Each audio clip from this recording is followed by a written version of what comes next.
Hello दोस्तों, Dhananjay Sharma officials में आपका स्वागत है। आप जैसे ही कंप्यूटर साइंस में एंटर करते हैं तो आप देखते हैं कि ये programming, C programming, Java programming, Python programming, machine learning, data science क्या पढ़ डालें, रिएक्ट पढ़ डालें, एंगुलर पढ़ डालें, दुनिया भर की चीज़ें हैं, इतनी ढेर सारी चीज़ें हैं कि हम अक्सर कंफ्यूज हो जाते हैं, यार कौन सी पढ़ना है, कौन सी छोड़ना है, कौन सी किसको पढ़ना है। ठीक है, तो आज हम लोग उसी सवाल का जवाब ढूंढेंगे, कौन सी प्रोग्रामिंग लैंग्वेज किसको पढ़ना है, किस तरीके से पढ़ना है, क्या प्रोसेस होना चाहिए, कौन सी लैंग्वेज पहले पढ़ें, कौन सी लैंग्वेज बाद में पढ़ें। तो हम लोग हर उस सवाल का जवाब मैं आपको इस वीडियो में आज देने वाला हूं। कंटेंट पसंद आए तो चैनल को सब्सक्राइब जरूर करिएगा। आइए चलिए स्टार्ट करते हैं। ठीक है, तो सबसे पहले क्या होता है, सबसे पहले मैं ये मान के चल रहा हूँ कि आप फर्स्ट ईयर में जब या तो रहे होंगे या तो हैं, दोनों में से ही कोई केस में आपको सबसे पहले ये चूज करना होता है। दो तरह की प्रोग्रामिंग लैंग्वेजेस होती है प्राइमरली, है ना। अब इसमें कई लोग कहेंगे बहुत तरह की होती है, प्राइमरली दो तरीके की होती हैं, प्रोसीजरल लैंग्वेज और ऑब्जेक्ट ओरिएंटेड लैंग्वेज। ठीक है, तो सबसे पहले हमें एक प्रोसीजरल लैंग्वेज सीखनी होती है। सबसे पहले आपको एक प्रोसीजरल लैंग्वेज सीखनी होती है। तो प्रोसीजरल लैंग्वेज में सबसे पहले मैं रिकमेंड करूंगा किसको, सी लैंग्वेज को। मतलब C language is the mother of all languages you can से।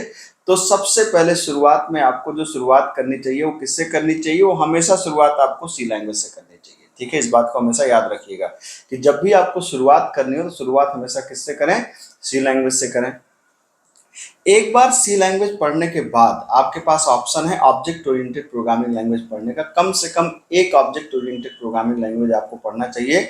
मैं रिकमेंड करूंगा जावा के साथ आप जाएं। ठीक है, आप चाहें तो सी प्लस प्लस या पाइथन के साथ भी जा सकते हैं, डिपेंड अपॉन आपको क्या पसंद आता है। आपने हो सकता है पहले कुछ पढ़ रखा है। मेरी रिकमेंडेशन ऑब्जेक्ट ओरिएंटेड में कौन सी है, जावा है। ठीक है, तो एक बार सबसे पहले हमने प्रोसीजरल पढ़ लिया। प्रोसीजरल का मतलब कि स्टेप बाय स्टेप हमने पढ़ लिया कि कौन सी मतलब एक बेसिक प्रोग्रामिंग को हमने सीखा।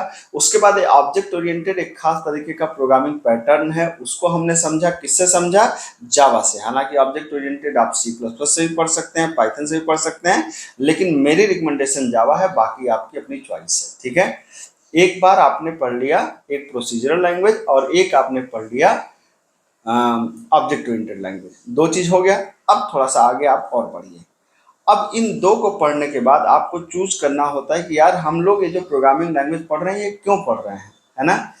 दो पर्पजेस के लिए पढ़ रहे हैं, या तो हम उससे अभी डीएसए करना चाहते हैं या प्रोजेक्ट करना चाहते हैं या दोनों करना चाहते हैं। डीएसए किस काम में आएगा, मान लीजिए कि कल को आप कोई हायर पैकेज को क्रैक करना चाहते हैं, आप कोई 10 एलपीए या 7 एलपीए या 12 एलपीए, 15 एलपीए, 20 एलपीए, मतलब एक हायर प्रोफाइल की कंपनी को क्रैक करना चाहते हैं, तो वहां पर डीएसए का बहुत तगड़ा रोल होता है। बिना डीएसए के आप किसी हायर प्रोफाइल की कंपनी को क्रैक नहीं कर सकते, याद रखिएगा।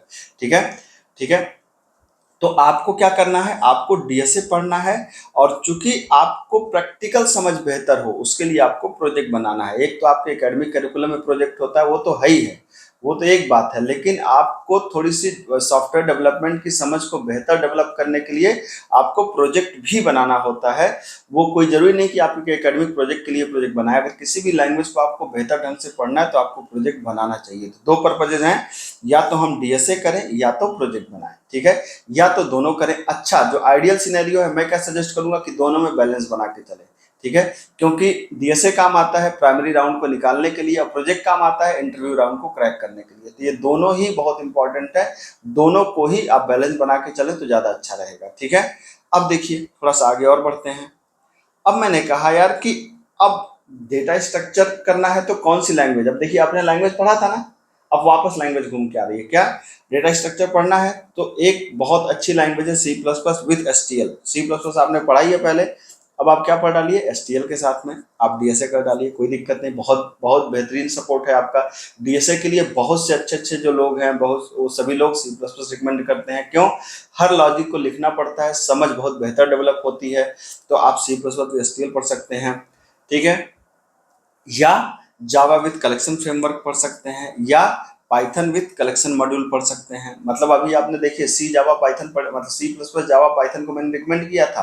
अब एक एक चीज जुड़ गई, सी प्लस प्लस के साथ क्या जुड़ गया, एसटीएल जुड़ गया, जावा के साथ क्या जुड़ गया, कलेक्शन फ्रेमवर्क जुड़ गया, पाइथन के साथ क्या जुड़ गया, कलेक्शन मॉड्यूल जुड़ गया। ठीक है, तो अब इन तीनों को आपको क्या करना है, इन तीनों में से किसी एक के साथ जाना है, तीनों के साथ नहीं जाना, किसी एक के साथ जाना है।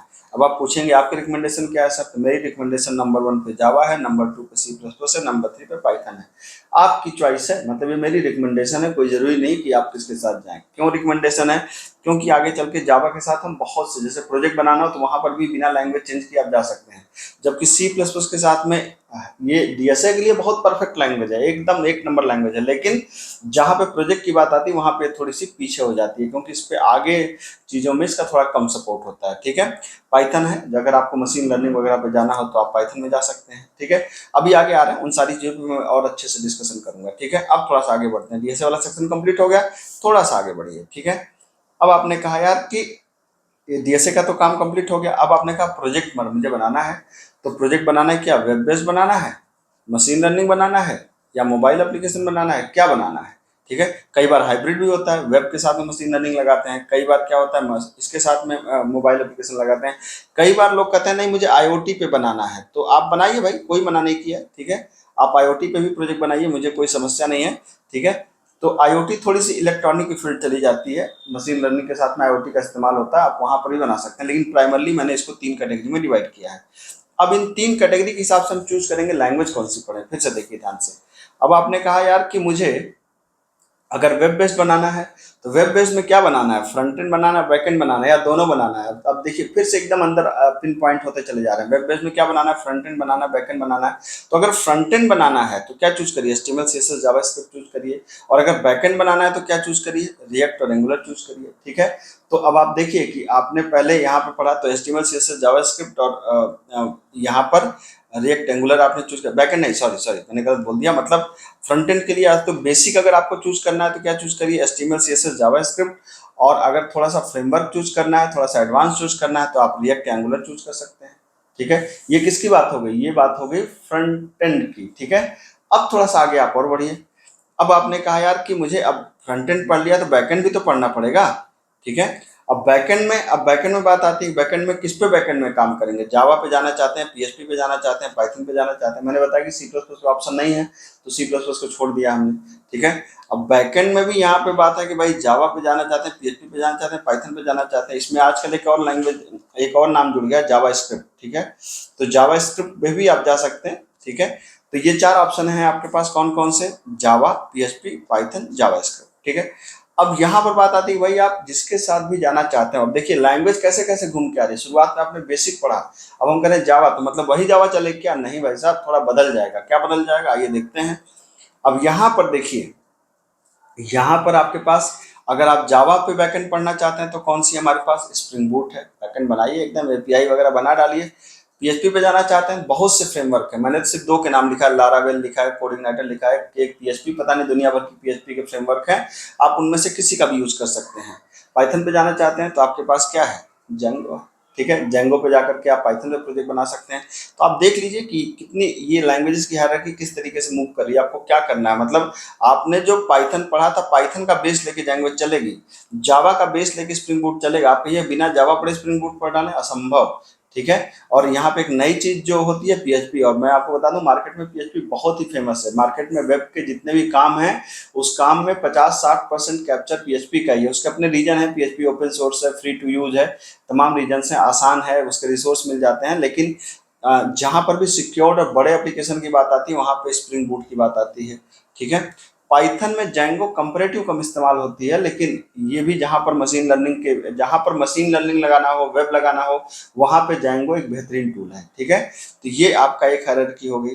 ठीक, अब आपने कहा नहीं साहब मुझे थोड़ा सा मशीन लर्निंग वगैरह भी सीखनी है, ये तो सेम मशीन लर्निंग, या मुझे मशीन लर्निंग सीखनी है, तो मशीन लर्निंग में आपको क्या करना पड़ेगा, ML using Python. Generally machine learning के लिए जो सबसे अच्छा ऑप्शन है हमारे पास क्या है, पाइथन है। ठीक है, पाइथन की अभी कोई टक्कर नहीं, हालांकि जावा में बहुत से मॉड्यूल हैं जो मशीन लर्निंग पे अच्छा काम कर रहे हैं, लेकिन जनरली जो पाइथन में आप यूज कर सकते हैं, एमएल यूजिंग पाइथन आप यूज करिए, मस्त है एकदम, नंबर 1। अगर आपको मशीन, आपने एकदम पक्का सोच लिया कि आपको मशीन लर्निंग में ही जाना है, तो आपको मशीन लर्निंग में क्या चूज करना चाहिए, आपको पाइथन चूज करना चाहिए। ठीक है, अब आपने कहा भाई मुझे मोबाइल एप्लीकेशन बनाना है, तो मोबाइल एप्लीकेशन में आप या तो जावा पे जा सकते हैं, या तो कोटलिन पे जा सकते हैं, या तो रिएक्ट नेटिव पे जा सकते हैं। ठीक है, तो जावा का मतलब, ये जो जावा बोला, जावा का मतलब एंड्रॉयड, जावा में मैंने जावा लिखा है, लेकिन जावा का मतलब टेक्निकली क्या है, एंड्रॉयड। ठीक है, कोटलिन भी उसका एक ऑप्शन है, आजकल नहीं चल रही है। और इस पे एक आपको अगर हाइब्रिड एप्लीकेशन बनाने हो, आपको नेटिव एप्लीकेशन बनाने हो, मतलब एक ऐसा एप्लीकेशन बनाना हो जो सेम सॉफ्टवेयर आपको चले विंडोज पे, सॉरी, सेम सॉफ्टवेयर आपको चले चाहे एंड्रॉयड वाले फ़ोन पे चले, चाहे आईफोन पे चले, आईओएस पे चले, तो उसके लिए आपको क्या बनाना पड़ता है, रिएक्ट नेटिव पे जाकर बना दीजिए, एक एप्लीकेशन बनाइए और सब पे चलेगा। जबकि जावा और कोटलिन सिर्फ बनते हैं किसके लिए, एंड्रॉयड के लिए बनेंगे आपको। ठीक है, तो ये आपको सारी चीज़ें हो गई जो मैंने आपको बताया इस तरीके से। इनमें अभी बहुत सी चीज़ें हैं जो छूट भी सकती हैं। ठीक है, अभी बहुत सी दुनिया, मैंने जैसे जावास्क्रिप्ट को बहुत ज़्यादा एक्सप्लोर नहीं किया क्योंकि जावास्क्रिप्ट यहाँ पर आ गई आपको, जब आप रिएक्ट पे जाएंगे, एंगुलर पे जाएंगे तो जावास्क्रिप्ट यहाँ पर आ गई।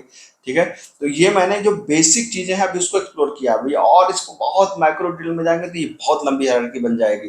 तो मेरा ख्याल है कि मेरा जो बेसिक पर्पस था कि एक जो बिगनर है जो समझना चाहते हैं कि प्रोग्रामिंग को पढ़ने का क्या ऑर्डर होना चाहिए, तो एक बिगनर से लेकर के जो बच्चे थर्ड ईयर फोर्थ ईयर तक हैं उनको भी मैंने एक प्रॉपर ये आपको मैप समझा दिया।